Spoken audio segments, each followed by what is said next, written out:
Mask न लगाने पर पहली बार में 1000 रुपए जुर्माना रखा गया है। दूसरी बार मास्क न लगाने पर 10,000 रुपए जुर्माना रखा गया है। पूरा दिन सड़कों पर वसूली चल रही है। ठीक है, आपने अपनी तरफ से वसूली कार्यक्रम शुरू कर दिया है, लेकिन अस्पताल में बेड न मिलने पर सरकार पर कितना जुर्माना होना चाहिए? वेंटिलेटर न मिलने पर सरकार पर कितना जुर्माना होना चाहिए? कोरोना टेस्ट न होने पर सरकार पर कितना जुर्माना होना चाहिए? शमशान में मुर्दा जलाने के लिए लकड़ियां न होने पर सरकार पर कितना जुर्माना होना चाहिए? शमशानों में दिन दिन भर मुर्दा जलाने की वेटिंग के लिए सरकार पर कितना जुर्माना होना चाहिए? जितने मंत्री और ये मुख्यमंत्रियों ने बंगाल से कोरोना लाकर फैलाया है, उन पर कितना जुर्माना होना चाहिए? बंगाल में बिना मास्क महीने भर से घूम रहे नेताओं पर पर डे के हिसाब से कितना जुर्माना होना चाहिए? क्या सरकारों की कोई जवाबदेही बची है देश में? क्या सरकारों से सवाल पूछने वाला बचा है कोई देश में? क्या कोई पूछ सकता है कि 1 साल से देश कोरोना महामारी झेल रहा है, आपने पूरे देश में कितने नए हॉस्पिटल बनाए हैं? अगर नहीं बनाए तो क्यों नहीं बनाए हैं? क्या कोरोना आपदा में घिरे देश को 1000 करोड़ के नए संसद भवन की जरूरत थी? क्या देश को 300 करोड़ के नए बीजेपी दफ्तर की जरूरत थी? क्या देश को तत्काल 1100 करोड़ के राम मंदिर की आवश्यकता थी?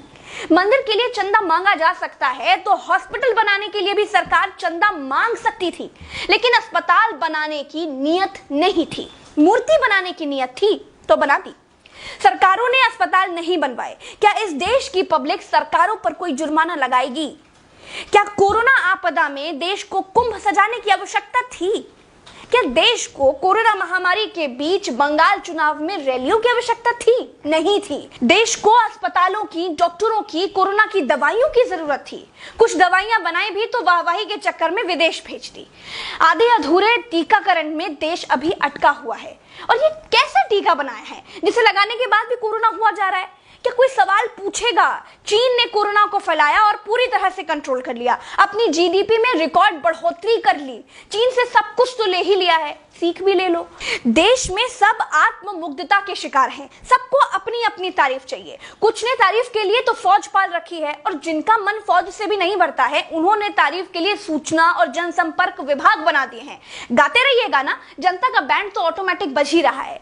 जिनके अगल बगल से कोरोना से लाशें नहीं उठी है ना, वो मेरी बात को नहीं समझ पाएंगे। जो कोरोना की पीड़ा से गुजरे हैं, जिन्होंने कोरोना से मरे हुए लोगों को शमशान में जलते देखा है, जिन्होंने कतार में लंबी लाशें देखी हैं, वो जान जाएंगे कि मैं क्या कह रही हूं और क्यों कह रही हूं।